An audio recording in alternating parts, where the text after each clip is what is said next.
Welcome to the Three Championship Drive podcast, hosted by me, Lance Caparosi. Follow me on X at Lance Caparosi, same way you see it on the screen. If you're watching this on YouTube, subscribe to the YouTube channel Three Championship Drive, and do me a favor, tell a Pistons fan. Jake Fisher of Yahoo Sports posted an article saying the Detroit Pistons were interested in two players, and those two players were Toronto Raptors forward Pascal Siakam and Atlanta Hawks guard DeJounte Murray. Can't believe it, Pistons fans. We are rumored to be acquiring an all-star, maybe two. Who knows? Doubtful, but you know what I mean. Might be getting an all-star to pair with Cade, and that is a basketball fan's dream right there. So let's talk about Pascal Siakam first. He has said that he's looking for a max contract this offseason, which does play into Detroit's hands because they'll have a lot of money to spend this offseason. However, Detroit is in a situation that looks pretty bleak for players looking for a new home. I mean, they see the way this roster is constructed.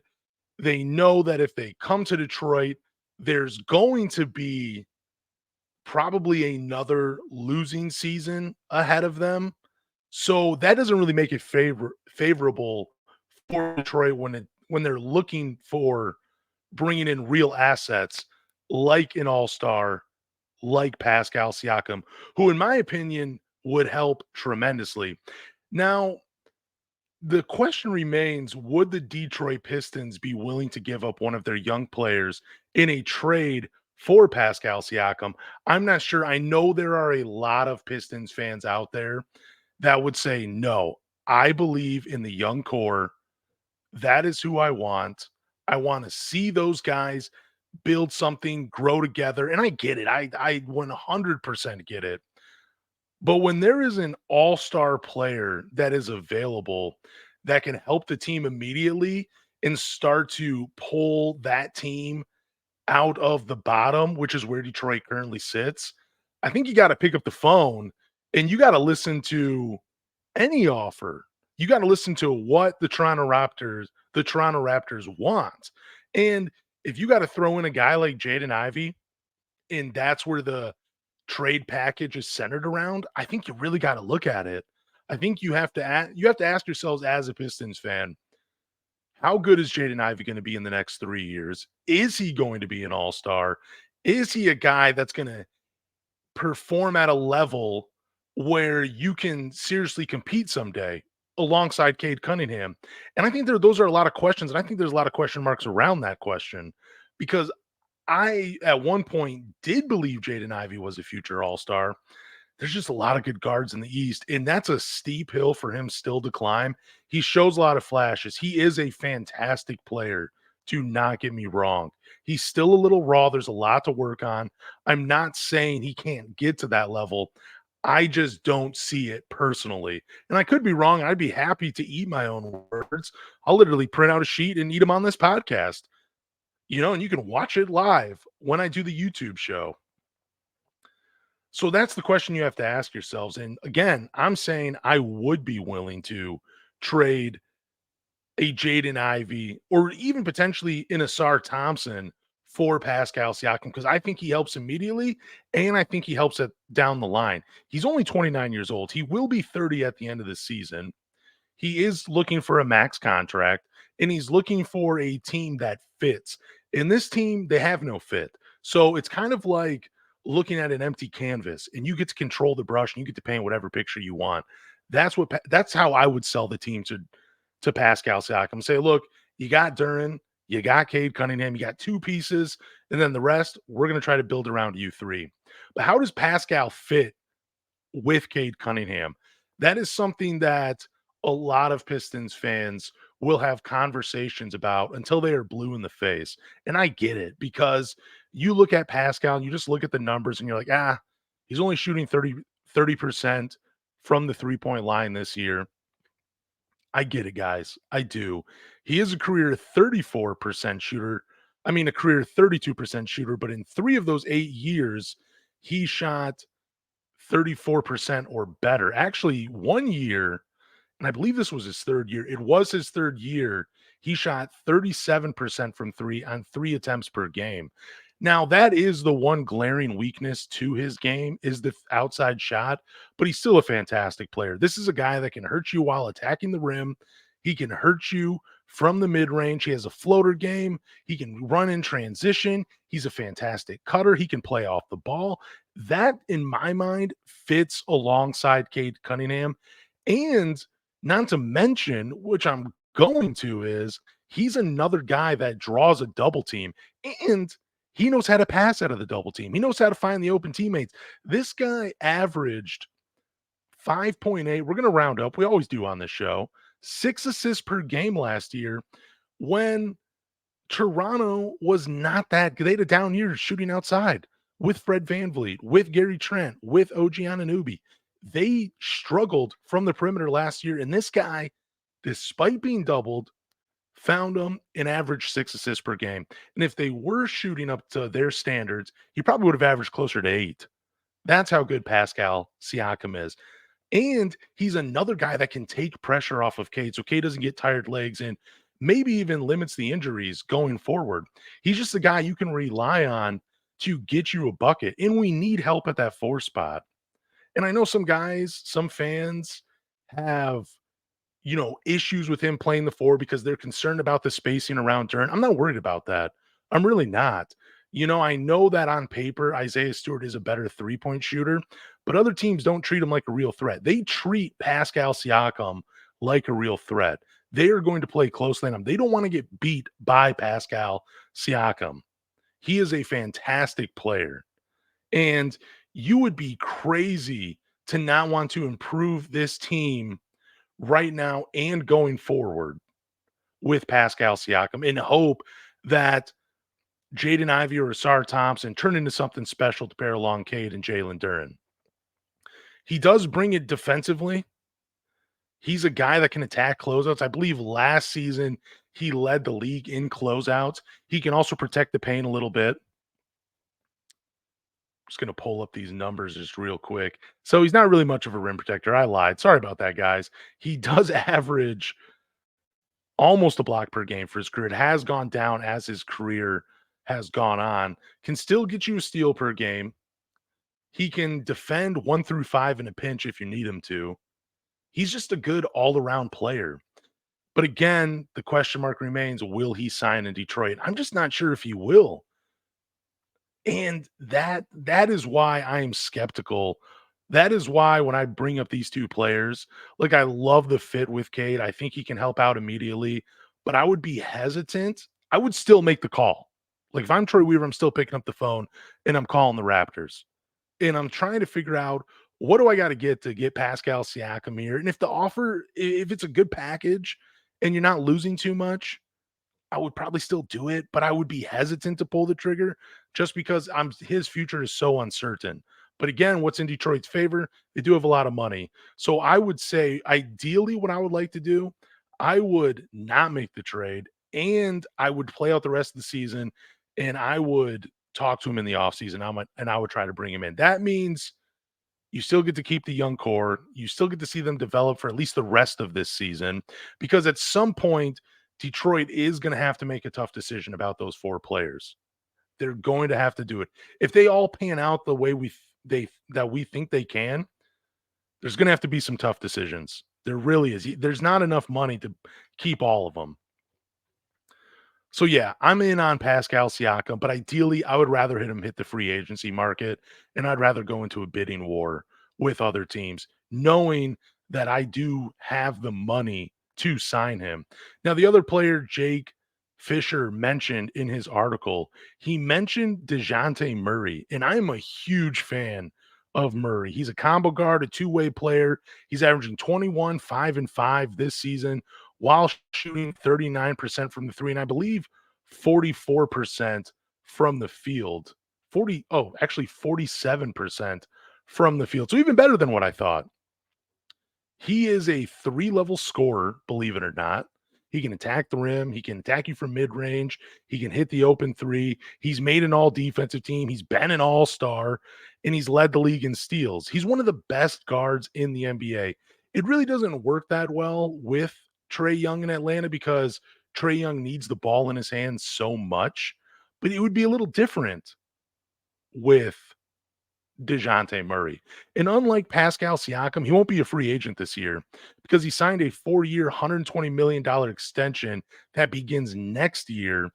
And the fourth year is a player option, which I don't think he'll opt out because he'll be making like $31 million.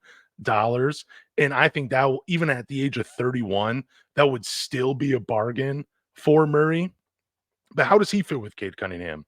He gives them another ball handler. He's another combo guard. He allows Cade to play off the ball, which is a role that he has thrived in when he's been healthy on the floor. And, I think when we look at it, DeJounte Murray is the player, maybe not exactly, but that's the player in being a combo guard that we're hoping Jaden Ivey eventually gets to. So why not speed up the process and bring in Murray now to help out Cade Cunningham instead of waiting? And I know some fans that have listened to this podcast for a while say, "Dude, you always want to trade Jaden Ivey." That's not the case. I'm just trying to improve the team. Like I've already said, you got to make tough decisions. And if a tough decision is letting go an Ivy, but you're bringing back an all-star like DeJounte Murray, I think you do it. I really do. And he's under contract. And when that contract expires, you can potentially still work out a deal with him where you're going to re-sign Duran, and I think Cade will already be in his extension. And I believe Asar Thompson would just be coming off his rookie contract looking to sign his extension. So you might still have some tough questions at that point, but I think you do it. This is the trade that I'm more hoping for to happen, even though we do have a ton of guards in Detroit already. But you cannot tell me you wouldn't be excited about a backcourt of Cade Cunningham and DeJounte Murray. They both complement each other extremely well. I would love to see it. And also, he's a guy that can take pressure off of Cade, just like Pascal can, because he's a guy you can rely on to go get you a bucket. And he's only 2 years removed from averaging almost a triple double with the San Antonio Spurs, where he averaged 21 points, 8 rebounds, 9 assists, and 2 steals per game in 68 games in 35 minutes. He's a guy that in his 3rd year, he did have a right ACL tear, but he has bounced back terrifically since that injury. He's a guy that I've already said it before, I would sign him in an absolute heartbeat. Should put his name on the screen right there, something I forgot to do. All right, so let's get into this Rockets preview. The Pistons do play them tonight. They played him 11 days ago, January 1st. In the Houston Rockets, they won 136 to I got to find this real quick. I believe 136 to like 113. That was the final score of that game. And I kind of expect the same thing to happen. I know some fans aren't going to want to hear that, but that is what I believe. Yeah, 136 to 113. Just found it on my screen. I do expect the same thing to happen. Maybe not 136 points from the Houston Rockets. I'm going to get into the injury report here in a second. And I don't want to say 130. You know what? Let me get into the injury report real quick while I collect my thoughts. So Cade Cunningham will be out. Monte Morris will still be out. Isaiah Stewart, I just read a few minutes ago before I came live, before I did the YouTube and started recording, that he is expected to be back on Friday. Don't quote me on that. We have not had any official injury reports. That was from CBS, so I don't know if you want to trust them or not, but they did say Isaiah Stewart will be back, and they expect him to start in favor of Isaiah Livers. Now, Terry Eason, he is out. Dylan Brooks will also be out in this game. So the Houston Rockets, they do lose a little defense, but I just don't know. There's just not enough defense from the Detroit Pistons to stop them offensively. So I do expect the Rockets to put up points. Last time these two teams met, which I just mentioned, I'm messing all this up right now, excuse me. Cade Cunningham struggled in the game. He finished with 6 points, going 3 for 6 from the field and missing all 5 of his three-point shots. He did have 10 assists. Alec Burks led the Pistons with 21 points. Jaden Ivey had 19. He only missed 4 shots in this game and only one three-pointer, going 3 for 4. Boyan chimed in 14, and Durnan recorded a double-double with 12 points and 14 rebounds. This was also the first time the twins, Amen and Asar, met on an NBA floor, and Amen bested Asar by finishing the game with 12 points, 4 rebounds, 6 assists, and 2 steals. Asar had to wear Barbie Crocs after the game as he lost a bet with his brother. Shane Goon had 26, 4, and 9 and 3 steals, and Jalen Green finished the last game with 22. The last time the Pistons beat the Rockets, it was Cade Cunningham's rookie year. The Rockets have won the last 4, but again, Brooks and Eason, they're out. So I don't expect much defense to be played in this game. I do expect the Rockets to put up points. Cam Whitmore is a guy that I'm going to be watching. He's been going on a tear lately. I believe in his last 8 games, he scored double figures, and I think he's only averaging like 16 minutes per game. He has really come along since the beginning of the new year, even like late into 2023. So he's been he was a fantastic draft pick, and I think he's only going to continue to get better. I just don't know how the Pistons will start this game. Will they come out with energy? Will they come out with focus? Something that hurt them last game against the San Antonio Spurs. I do believe this could be a bounce back game for Jaden Ivey. Now, he did finish with 19 points against the Spurs. A lot of those buckets, though, came in garbage time. He does average 18 points, 6 assists, and 5 rebounds in 3 career games against the Houston Rockets. And the reason I think he'll have a bounce back game, we might see one of those vintage Jaden Ivey games that we grew accustomed to last year, was because I don't see a guy on the Rockets roster that can keep up with him when he's going downhill. And they're 26th in rim protection with I think about 4 blocks per game. I just don't see how they're going to stop him. And I hope Monty puts the ball in his hands and allows him to do his thing. Because I think if Jaden Ivey gets going, that's the best hope that the Pistons have to keep this game competitive. And again, with Dylan Brooks being out, I just don't know who's going to stop him. I wouldn't count on Jalen Green doing it. I wouldn't count on Van Vliet doing it. I just I just don't know. Maybe you play a man. Maybe he can do it. I don't know if he's the defender that his brother is. But yeah, I think Jaden and I will be having a good game.